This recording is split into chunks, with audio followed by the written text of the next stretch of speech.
السلام عليكم ورحمة الله وبركاته. kusoo dhawaada barnaamijkeenii barashada Python.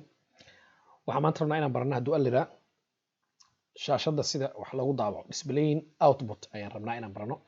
waxaan tagayaa anigoo waqti badan idinka qaadin startiga waxaan soo kicinayaa barnaamijkeenii aan code ku qori lahaa. waxaan ku shubnay xiisadeeni ugu dambeysay barnaamij la yidhaha PyCharm. startiga ku qoray uu isoo baxay kabacdina e4 ayaan leeyahay.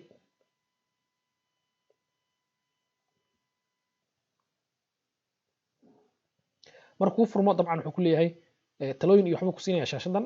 waa ku deynaya markasta oo fiirsan kartaa. close iska leeyahay marba hadda waxaan rabaa inaan abuuro project cusub. markasta dabcan aad rabto inaad soo furto project cusub inaad abuurto kuma qasbanid, laakiin hadda markii ugu horeysay ayaan project cusub abuuraya. waxaan tagayaa file si aan project cusub u abuuro. kabacdi waxaan dooranayaa new project.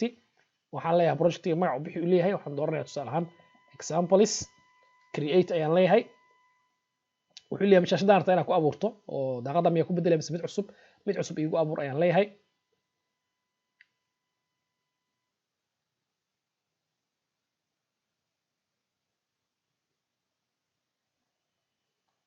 markuu dhameeyo uu ii abuuro projectiga cusub, projectiga magaciisa waa kan examples magaca u bixina waaye, meesha uu ku jira ayuu halkan ka tusayaa. waxaan tagayaa projectiga magaciisa dushiisa, right click ayaan leeyahay. markaan right click dhaho waxaan dooranayaa new, waxaan dooranayaa Python file. projectiga dushiisa tag, right click new, kabacdi waxaad doorataa Python file. file Python ah ayaan rabaa. magaca arta u bixi tusaale ahaan waxaan iska leeyahay first, waa casharkii koowaad ama example koowaad.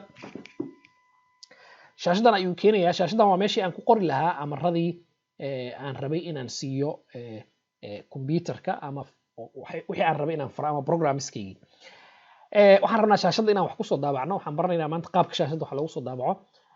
waxaan rabnaa markaan shaashada wax kusoo daabacayna inaan qorno amar la yidhaha printy. printy waa function. function maxaa la dhahaa? function waa code hore loo qoray oo shaqo qabanayo. code hore loo qoray oo shaqo qabanayo. waxba laakiin taasa ku wareerin. waxaan dhihi karnaa intaan functions ka baranayno, printy waa amar ama command computerka u sheegayo wixii la daabici lahaa ayuu u sheegaya. marka waxaan rabaa waxa in la soo daabaco. tusaale ahaan kusoo dhawaa Python, waxaan rabaa magacaaga ama wixii la midka ah. marka waa amar ama command wax soo daabacayso ayaan for now leenahay inta aan ka gaarayno functions. waxaan leeyahay marka printy markaan qoro bracket aan furayaa. bracketkii dhexdiisa ayaan waxaan ku qorayaa quotation. quotation marka waxay noqon kartaa ama single quote ama double quote. waxaan leeyahay tusaale ahaan welcome to Python sidii aan sameeyay xiisadii hore oo kale. banaankaan tegayaa. kabacdi markaan qoro enter ayaan leeyahay. waxaan rabaa inaan amarkan aan fuli dhaho computerka inuu amarkan fuli. si uu u fuliyo computerka waxaan tegayaa run menu. run ayaan tegayaa. kabacdi markaan run furto waxaad dooran kartaa amar la yidhaha run. wuxuu kaloo kuu sheegayaa halkan shortcut alt shift F10 alt shift F10 haddii shortcutska aad jeceshahay sidaasna waad samayn kartaa. waxaa kaloo samayn kartaa inaad tegi karto halkan. hadda haddaa fiiriso active maahan, aniga wuxuu tusayaa inaan la isticmaali karin, laakiin markii aad isticmaasho waa arki doontaa active ayay noqon doontaa. run ayaa iyadana la dhahaa. waxaa kaloo samayn kartaa inaad halkan right click dhahdo oo aad dhahdo run projectgaagii magaciisii, barnaamijkaagii magaciisii, programkaagii fast oo kale. waxaan tegayaa marka run. kabacdina waxaan leeyahay run. saddexda qaabka harta ayaa u rangarayn kartaa. marka koowaad wuxuu ku leeyahay marka projectiga magaciisa ku keeni doonaa. okay aan leeyahay. haddaa fiiriso hoos ayuu wuxuu kusoo saaray shaashad yar oo ay ku qoran tahay welcome to Python. meeshaan waa meesha aan code ku qoraynay, waa editor la dhahaa. meeshaana waa meesha natiijada ay kusoo baxayso, waxaa la dhahaa console window, daaqadii natiijada ay kusoo baxaysay. haddaa fiiriso hoos dhowr xabaa taalo. kan kuu doora marka waa kan runka ay ku qoran tahay. haddii aad ku dhufato wuu qarsoomaya, haddaa ku dhufato wuu soo baxaya. halkan daartu waa ka qarin kartaa. sidoo kale mar kale hadaartu waa soo saari kartaa. halkan waa ku dhufan kartaa. haddii aad rabto qaabka hadda usoo baxay inaad wax ka bedesho waxaad tegi kartaa view mode. kabacdina optionskan tijaabi, adiga ayaan kuu daynaa. doc peanut ayaa hadhow dooran doontaa haddaa ku wareerto si qaabkan uu hadda ii yahay uu kugu soo baxo, laakiin kuwa kalena tijaabi. haddaa rabto inaad yaraysiin aad weynayso, markaa rabtana hoos aad iska dhigi kartaa, markaa rabtana kor ayaad keeni kartaa. welcome to Python ayaan hadda soo qor. wax kale ma qori karnaa. haa dabcan waa qori karnaa. mar kale wax kasta aan rabo inaan qoro print ayaan dhihi doonaa. print markaan dhaho wixii aan rabo inaan daabaco ayaan halkan ku qoraya. tusaale ahaan waxaan rabaa magacaaga inaan soo daabaco. waxaan leeyahay printy Mohammed tusaale ahaan. Mohammed si aan usoo daabaco haddana mar kale waxaan leeyahay buttonkii aan ku dhufanayaa ama run ayaan dooranayaa buttonkii aan ku dhufanayaa haddaa fiiriso wuxuu ku leeyahay markan welcome to Python Mohammed na wax kala daartay daabacdana sidoo kale waa ku hoos qori lahayd marka wuxuu ku tusayaa printi wax walba aad rabto inaad daabacdo ayaad siin lahayd wax walba aad rabto inaad daabacdo ayaad printi ku daabici kartaa sidoo kale waxa xasuusnaataa Python iyo luqadaha dhan programming waxay sameeyaan amaro way waxaan aad siinaysid computerka amaradaas waxay sameeyaan kor ay ka soo bilaabi doonaan sida ay u kala horeeyaan ay u fulin doonaan ilaa dhamaadka tusaale hadda hadii aan qaado printi Mohammed ee aan geeyo kor ee aan dhaho rangare natiijadu maxay noqonaysaa output ka soo baxayo oo waxaan rajaynayaa sida qiyaasta way kow wuxuu soo daabici doonaa Mohammed ka bacdina welcome to Python hadda wuxuu dhahaa welcome to Python iyo Mohammed inuu kala hormariyo ayaan rabnaa sida uu sameyn doono Mohammed uu marka soo daabaca marka daa fiiriso sida ay u kala horeeyaan amarada ay u fulinayaan marka waad sadarkaan u fuliyay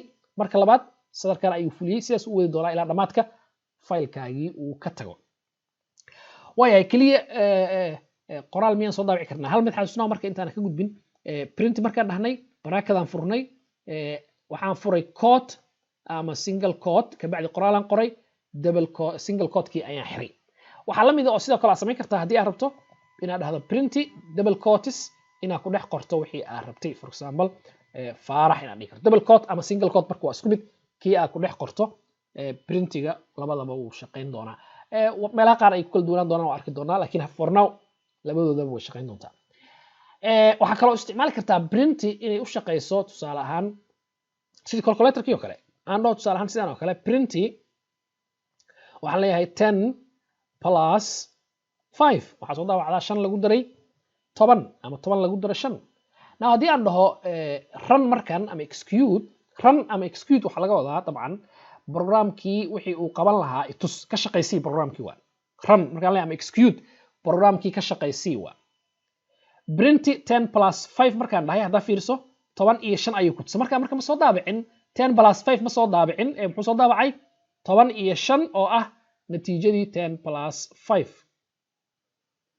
kan dhahay sida ku muuqanayso printi 10 plus 5 wuxuu sameeyay natiijadii 10 plus 5 ay noqon lahayd labadoodii isku daray marka qoraalkan markaan qorayno 10 plus 5 qoraal ahaan u soo daabac ma dhihin qoraal ahaan uma soo daabicin sida ku muuqanayso waxaan dhigi karaa sidaan haddaa fiiriso oo kale printi inaan single quote furo oo dhaho 10 plus 5 markaan single quote dhex geliyo muxuu sameynaa marka sida aad fahantay waaye 10 lagu daro 5 oo qoraal ah soo qor waaye wixii aad dhex geliso quotation kan aad dhex geliso qoraal ahaan u soo qor hadda wuxuu soo qori doonaa marka 10 lagu daro 5 halkaana muxuu soo qori doonaa natiijadii oo 10 iyo 5 ah markaan ran dhaho labadooda isku natiijo ma soo baxayso sababtu waa maxay midna qoraal ahaan u soo saari doonaa midna natiijadii ayuu shaqo ahaan u soo saari doonaa wixii marka aan dhex gelino single quotes waxay noqon karaan English waxay noqon karaan Soomaali waxay noqon karaan calaamado iyo xisaab sidooda ayuu u soo daabici doonaa maxaa laga wadaa marka intan sideeda iigu soo daabac tan laakiin iiga shaqeeya waa 10 lagu daro 5 maxay noqonaysaa natiijadeedii tus ayay noqon doontaa